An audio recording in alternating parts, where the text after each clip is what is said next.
Hello, and welcome back to the Product-Led Festival. A big thank you to our partners and speakers for helping us feature amazing content over the 3 days, looking at the core building blocks of product-led growth, from discovery and experimentation to metrics and measurement and everything in between. A quick reminder to join our Slack channel to interact with other attendees and join selected speakers for Q&A. You can find the link in the menu at the top of this page. Enjoy the festival. Great. Hello, everyone. Thanks for joining today. I'm guessing we'll have some folks joining in over the next couple minutes, but to respect everyone's time, I'm going to go ahead and get started. I'm Storm. I work at the New York Times as a senior analyst in our kind of news product division.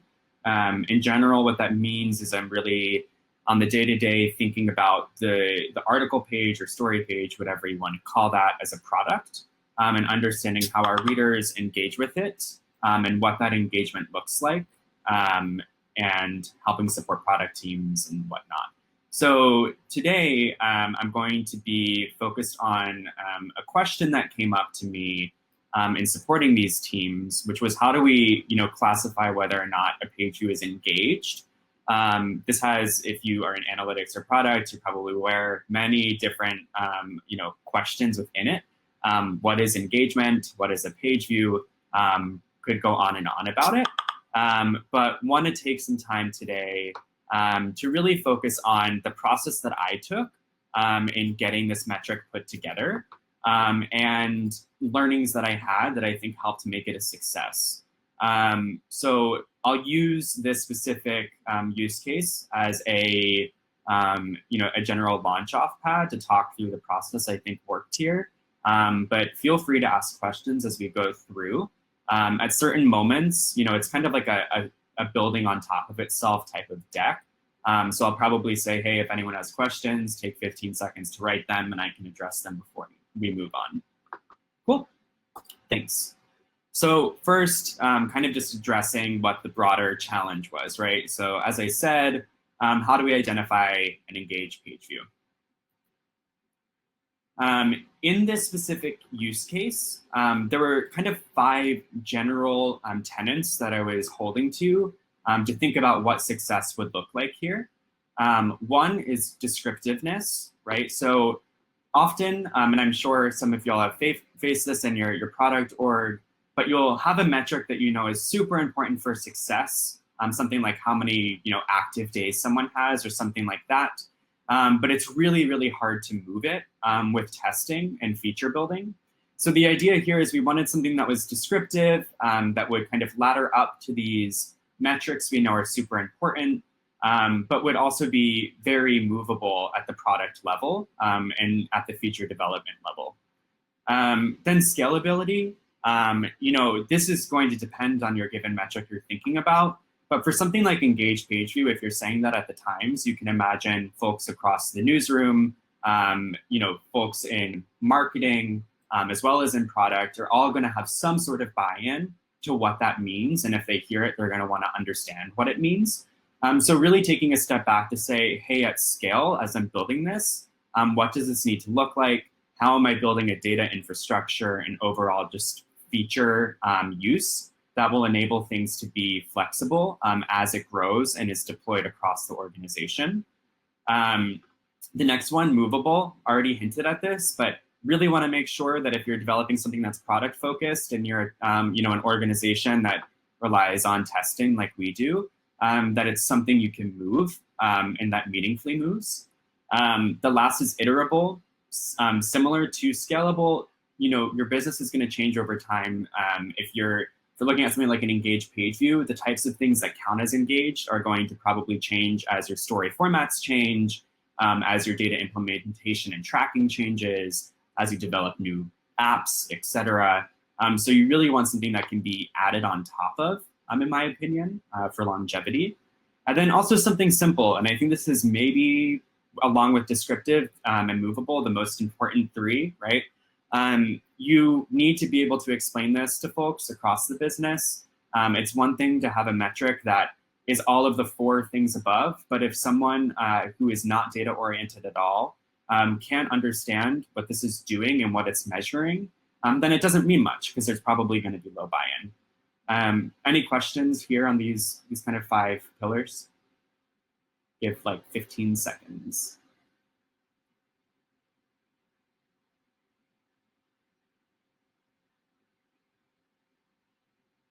Great. Seems like we don't have any questions, so I'm going to go ahead. Oh, an example of scalable.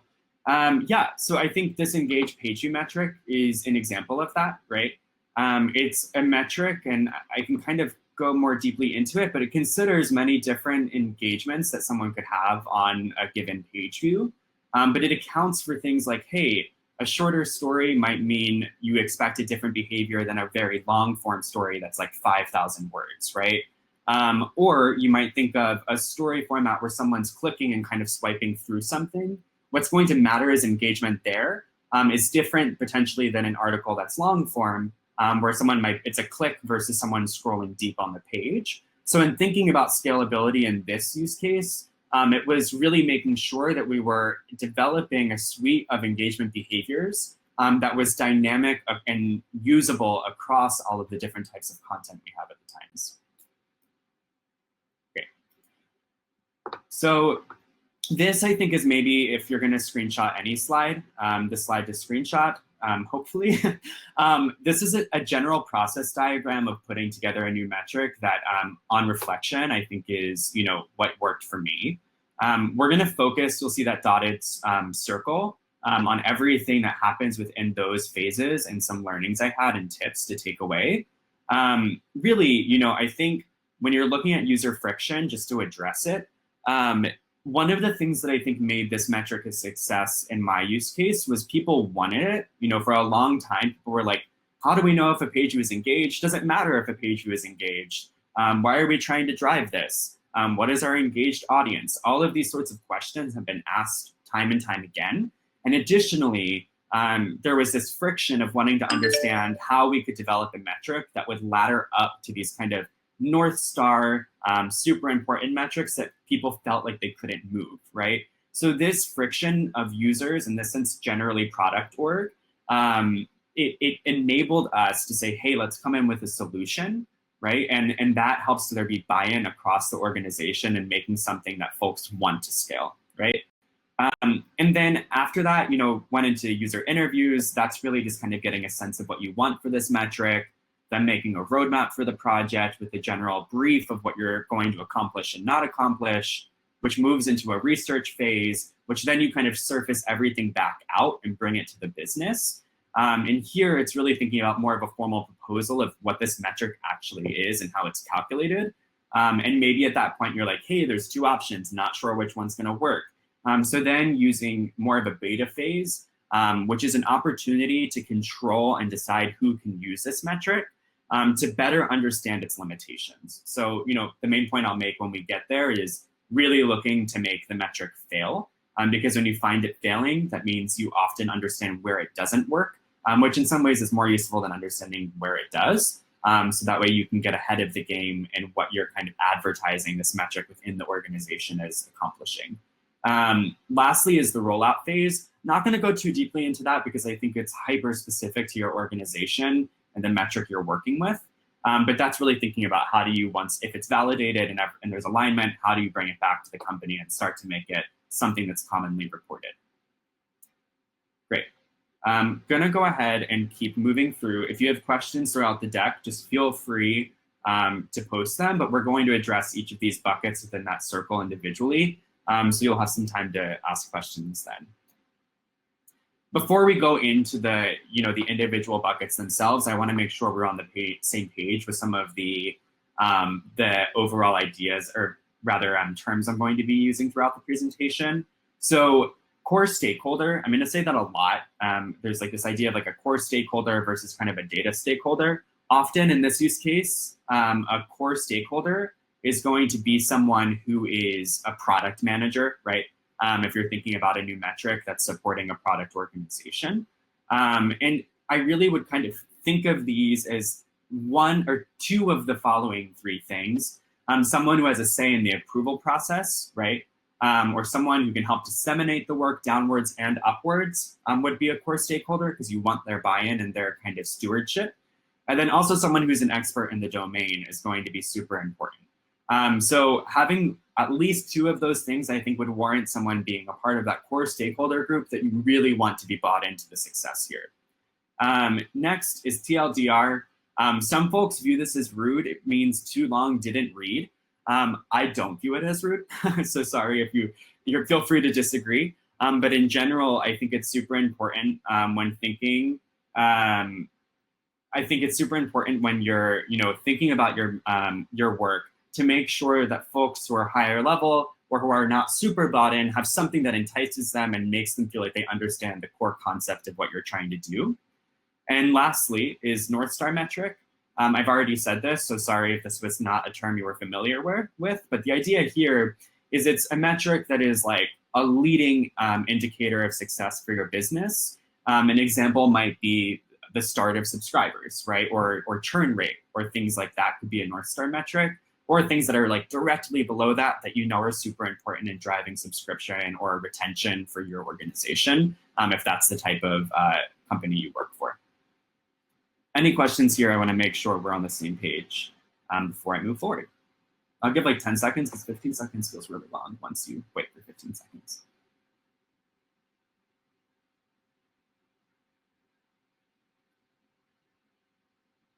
Great. I'm going to go ahead and keep pushing on through. So now we're going to go ahead and just jump into, if you think of that like process diagram, each of the different phases. So we're going to start with this kind of going deep. So when we get into the user interview phase, I want to kind of preface again, there's already been some sort of user friction, right? I'm sure someone could do a presentation on how do you generate user friction so people want something that you think is important. Not the goal of this presentation. Here we're really trying to say the organization knows a problem you're trying to solve. I'm going to come in and figure out how to pull these stakeholders together to solve it for them to help move the business forward. So here, when looking at user interviews, really the key goal, if you're someone who's very, you're an analyst working on this, or maybe you're even like a data savvy product manager, et cetera, is really making sure that you listen really intently to the needs of someone without passing judgment, right? The goal is to have like as much of a wide swath and breadth of information of what people are feeling, struggling with, desiring, and then your job in the next phase is to fine tune what that actually means and to pull it into some sort of proposal of research, right? I think it's a really good idea to have at least 2 interviews. I think the more the better. And I think those 2 interviews should fall into 2 kind of categories. So one would be someone who's a product stakeholder, right?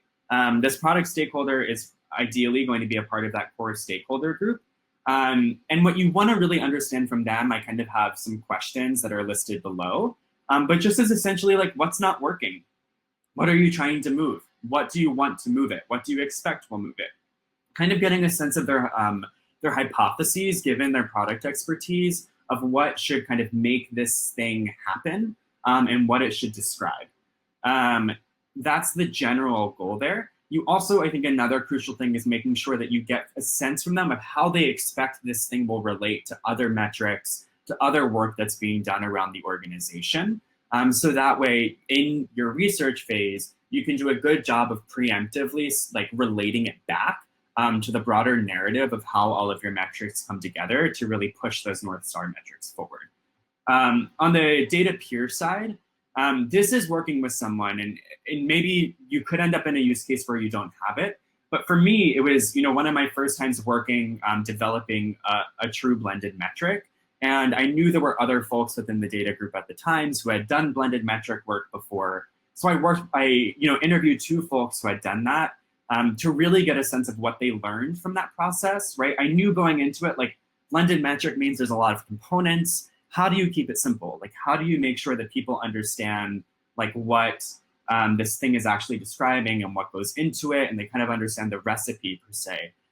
So really kind of going into it to understand what they did, how they came over those hurdles that you're going to probably run into, and then also anything that was like methods based that they did that they found to be useful, or indicators they found that were successful if they were doing something similar to what you were doing. I was fortunate that I got to meet with folks who had tried to attempt to create a metric like this previously, and it didn't quite work out. So I was able to get quite a lot from those interviews to help surface it into the work I was doing and to proactively address kind of the blockers they had faced through my research and through my proposals. And to be clear, sometimes addressing doesn't mean solving, it just means noting them. What were some of the blockers they faced? So I think a really good example here is, and this is getting a little nitty gritty, but if you think about engagement, depending how someone is accessing your content, the actual engagement opportunities are very different.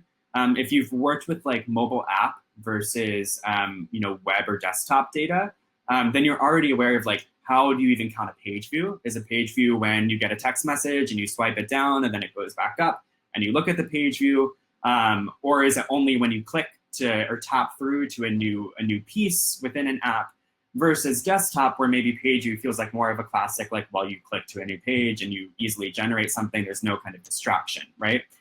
Given even that understanding, you can imagine how the downstream impacts of what engaged behaviors might look like if you're thinking like time spent, or if they're like engaging with modules on the page, or things like that, how it would drastically differ based on the app you're working with, right? So in the past, I think there were some challenges because that was not proactively addressed in terms of the scope of what the work was seeking to accomplish. And so one of the takeaways I had was, hey, the initial version is going to use our easiest data, which is desktop related data.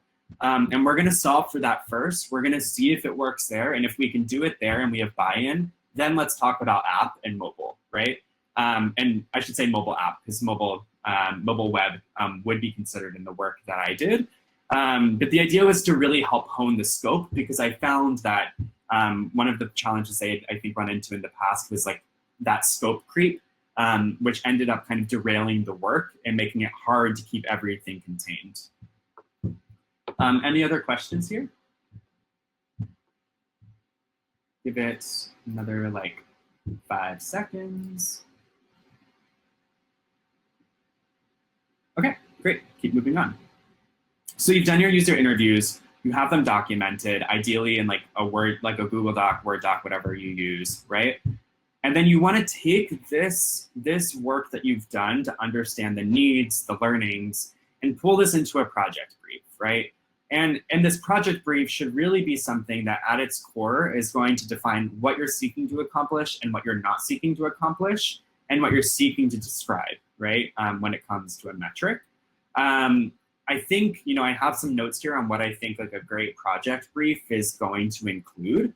I think the TLDR is something that's super important, because in some instances, all you want is for someone to say, yeah, that's worth spending time doing. And all they need to know is like the key highlights of what's going to exist in the rest of the brief. I think two other really, they're really all crucial.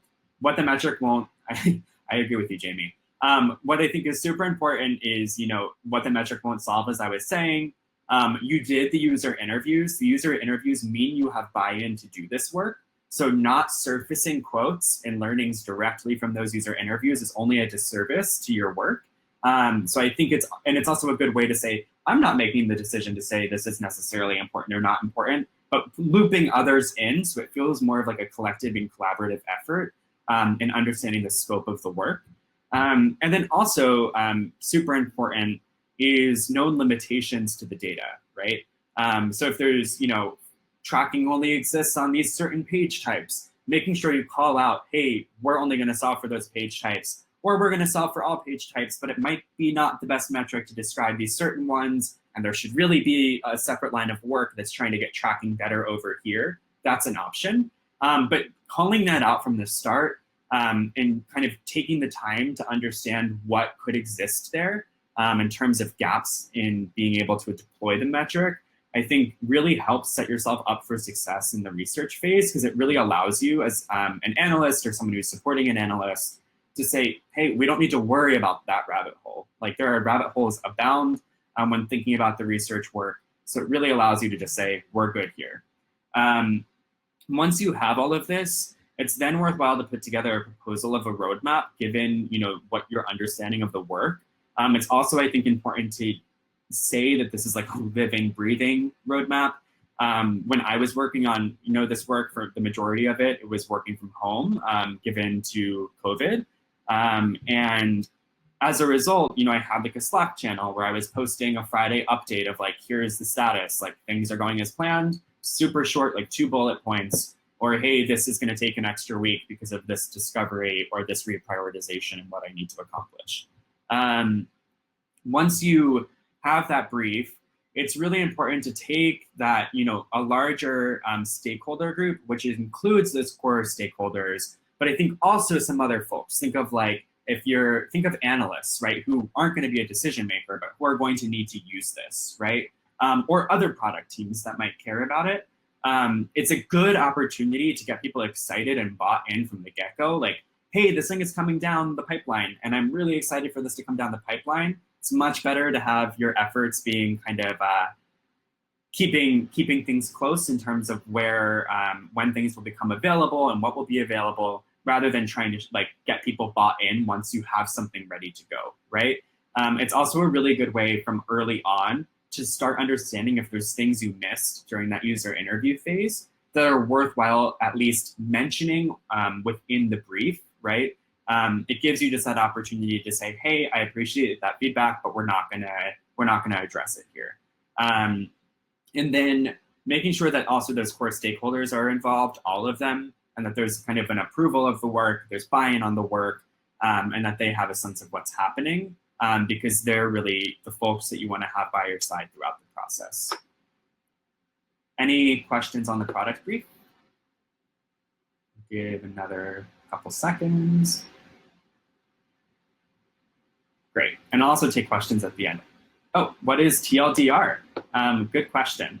So TLDR means too long didn't read.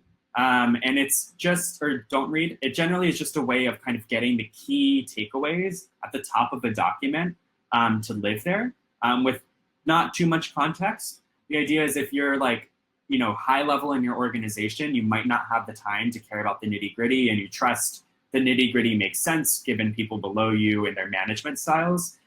So as a result, you might just care about those key takeaways. And so surfacing that, this enables more people to be bought in and to have a decision of whether or not the document's relevant to them. Something I use honestly across everything I do, research memos, anything. Great. So now we're kind of going into like the deepest part of this work, which is the research phase, right? This is the part where it's very easy to fall into rabbit holes, to get derailed. So it's super crucial here to remain true to the scope of work you outlined in your product brief, right? And it's also probably the one that will be most unique to the given metric you're trying to develop. Here, I think the main purpose is not here's how you should do research, because that's dependent, and I'm sure anyone who's working on this will have a good understanding of how to approach it.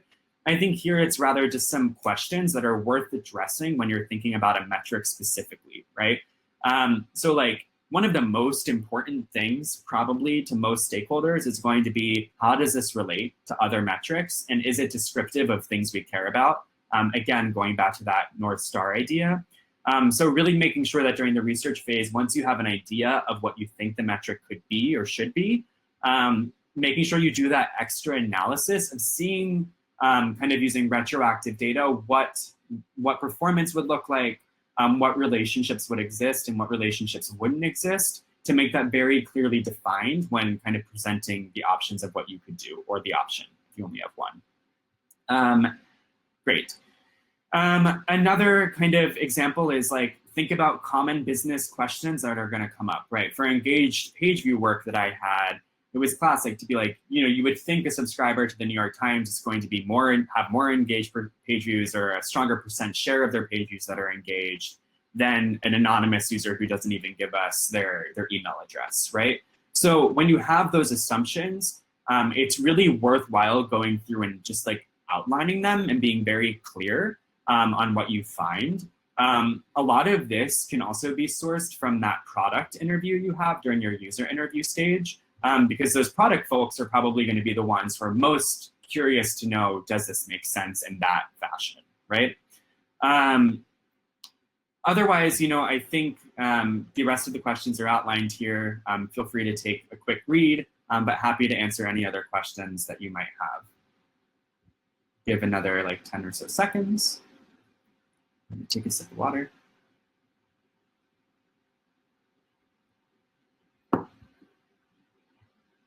Okay, great. I'm gonna move on.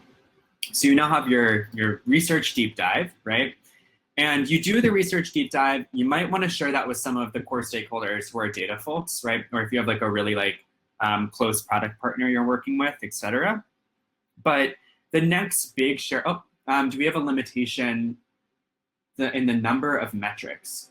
So I'm not quite sure exactly what you mean by that, but let's go ahead and address that question at the end of this, since I'll have some time for questions at the end too. So you go ahead and you have this research proposal. The next big thing you're going to share, because to be honest, most stakeholders don't need to see all the research you did, though it's important to document it well, is kind of fine tune that research and have like a deep version, right, of all of the work you did.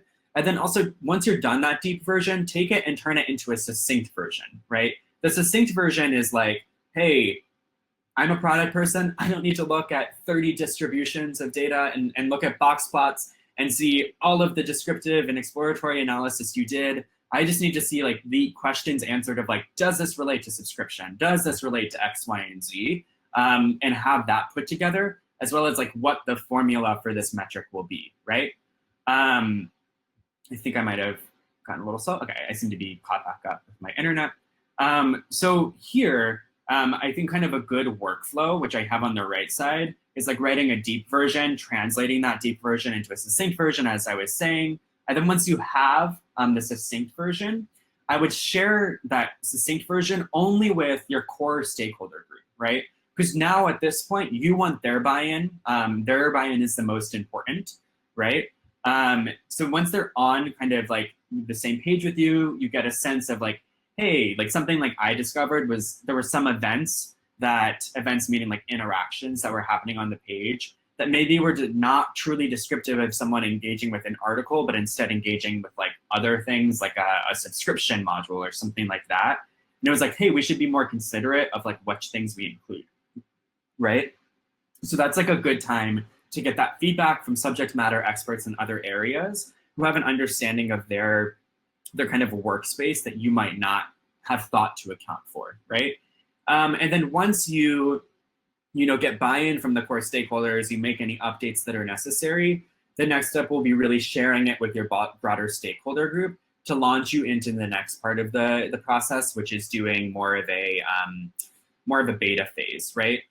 Here I have in each column, an example of what a deep version versus a succinct version is. I think a really good thing to think about, is anything in the succinct version is generally in the deep version. The succinct version is just kind of rolling it up a bit more. For example, a deep version could have 2 paragraphs on methods. The succinct version, like, don't go over 4 or 5 sentences. Like the simpler, the better. Because people just want to know like the core understanding of what's happening. All of the nitty gritty of assumptions that are being made, et cetera, probably can live in the deep version. Any questions here? And it looks like, just as a heads up, we'll probably go to like 12:35, maybe 12:40. Great. So then you share that formal memo out, you start kind of doing a roadshow of it, you meet with hopefully a bunch of different teams. For me, I did this with like our marketing teams, with like subscription team, with the advertising team, with the rest of the news products team, also with like the new products ventures team, so quite a lot of people. And the idea here was I want to get people excited about this who are already aware of it and to see the work I've done, right? And then from there, have folks kind of propose ways that they would like to use this kind of out in the wild, per se, and then help them do so and make sure that the data structure and implementation is such that it's easy for them to do it, right? So here, I think it's good to have 2 to 3 use cases. Obviously, that's kind of depending on your organization. I think no less than 2, but I think probably no more than 4 or 5, because at that point, it's really hard to manage everything that's coming to you. One thing I found of major help and success in my beta phase work that I did was I had one of the projects or one of the beta use cases be a test. And it was, you know, literally seeing, can we move this thing was something that should move it. And that was a really easy to explain, like we reached significance, like we knew like this was like meaningful, descriptive, movable, like it kind of just like checked all the boxes. And when it came to sharing the beta results back with like my core stakeholder group, I found that to be the most effective way of saying, hey, I think we should continue investing in this work, right? I think other than that, like make sure you're working with a team different than your own, because it's a good way to start getting people comfortable with this, to have other people who are advocating for the use of this metric. And lastly, just make sure you choose beta use cases where the folks leading the implementation are excited. The worst and most challenging thing would be probably getting someone excited about this. So there's no point in just trying to get a team to use it because you want them to use it if they don't want to. So that's kind of my advice on this front. Again, it's really good to note when you're thinking about pooling the results of this work into a memo, what did not work, right? That's going to really help kind of help with you and your core stakeholder group to decide what you want to do moving forward. When you're leaving this phase, and this is something just throughout the work, keep in mind that your goal isn't to be the person who developed the next new shiny thing, but is to truly help the business move forward. And if that means you learn, hey, engaged page views aren't useful, we should just use page views, then that's an important learning, and it's just as important as developing the new metric, right? So kind of keep agnostic, which was really hard for me to do. And I think for anyone who gets this in the weeds on this kind of work, and it's a long process, in what ends up happening at the end of the day. So that way it can really, you know, be best for the business. Yeah, and that's all I have. Happy to take any questions if anyone has any. I'll give like 30 seconds, a little more time.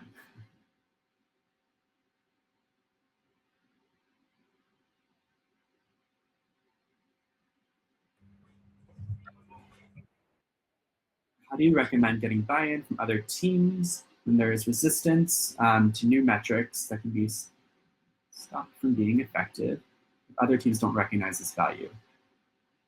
Got it. So if I understand your question, Michaela, generally what you're saying is how do you make sure that like you can get buy-in from a bunch of teams, right? And that they're going to all be excited about this work and find value in it. I think that really goes back to early on when you're doing those user interviews. If you anticipate there's political tension between teams and what they find is useful from the get-go, like product and subscription, as an example, then include them both as user interviews, right? Make both of those teams feel like they're valued in this work from the start, so that they have buy-in and feel like they're being accounted for, even if that means you're saying, hey, the specific concern you have isn't relevant for this specific project. I think that really helps you get ahead of it. And then when you're thinking about your beta use cases, you know, depending on the size of your org and the structure, it could always make sense to, you know, think about focusing on using the product team that might have the tension and the subscription team as your two beta use case. Hope that helped.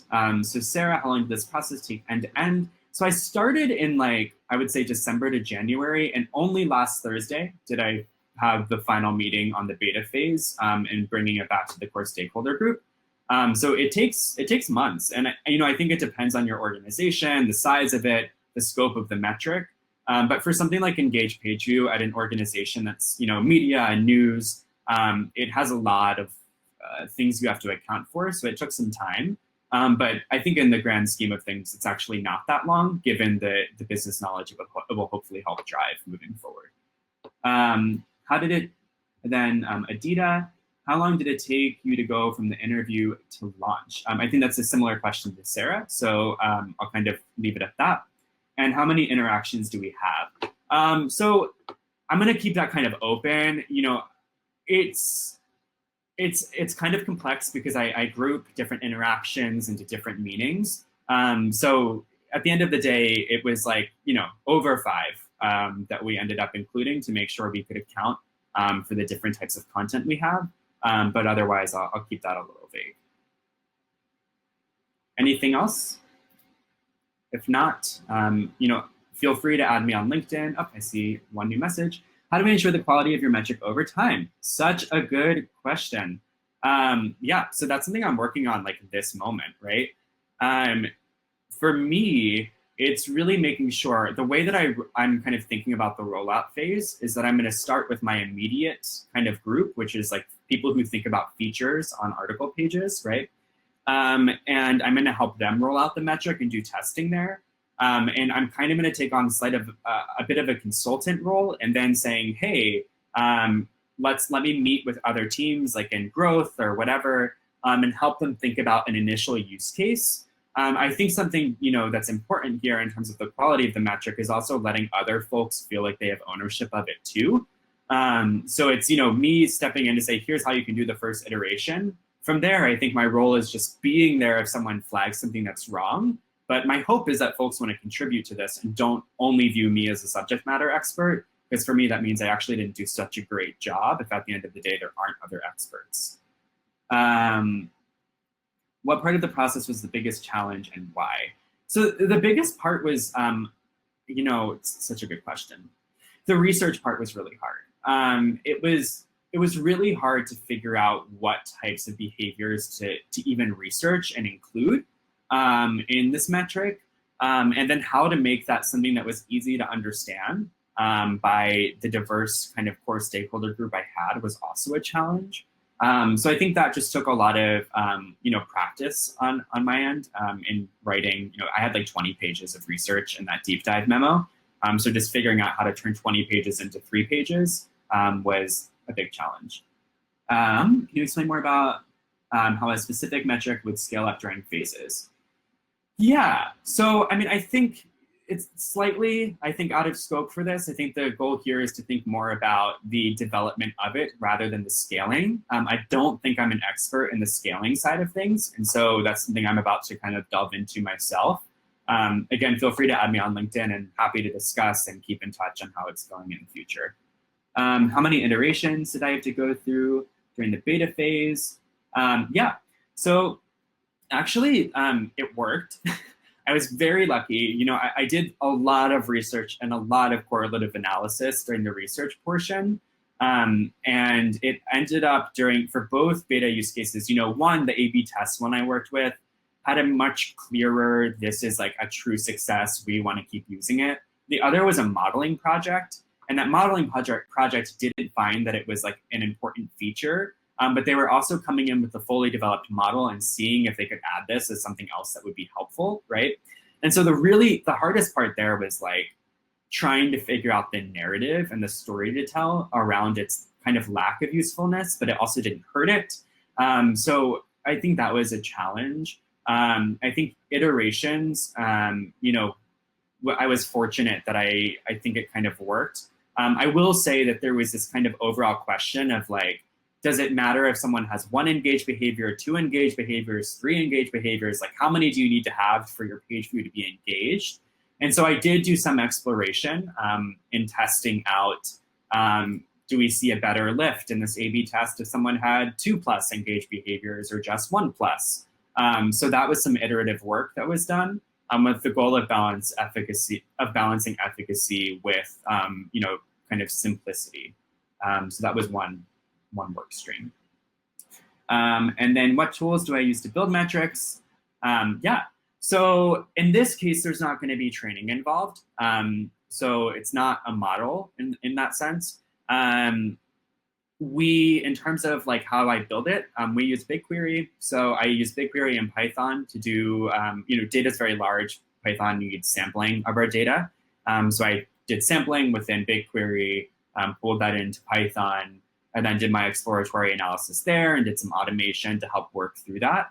And then kind of pulled that back into BigQuery and things like Google Sheets to create visualizations for the overall research. Moving forward, stakeholders, I'm about to begin building out the first dashboard for this metric. We use Chartio, so There'll be different needs, but I think one good example is like understanding at a URL level or an asset level what percentage of page views were engaged. So that will be something that I'll probably be thinking about as a means of bringing it back. Otherwise, testing dashboards, things like that are crucial, and I find very essential for the product teams I help support. So integrating it there is another example. Yeah, Sarah, so I think I'll kind of address this again. It happened in maybe December that the question came up, and the metric is in the rollout phase now. So that gives you a sense of the timing. This was a big one. So again, I think it makes sense that it took this long, and if anything, I feel like it was kind of fast. But we'll see what things look like moving forward. To Michaela, do I aim to put these dashboards that include the new metric only towards stakeholders? Yeah. So the idea is to slowly roll out. I can't say getting Newsroom.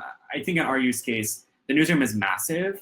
And you want to make sure before you're asking that number of people to begin thinking about this metric and building data competency there, we want to make sure that teams that are already working in that space more actively feel like it's successful for them. And if anything, my goal is that folks in the Newsroom are like, hey, we're hearing about this thing during meetings with the product team that works on the story page, and we really want to have access to this. What is this, right?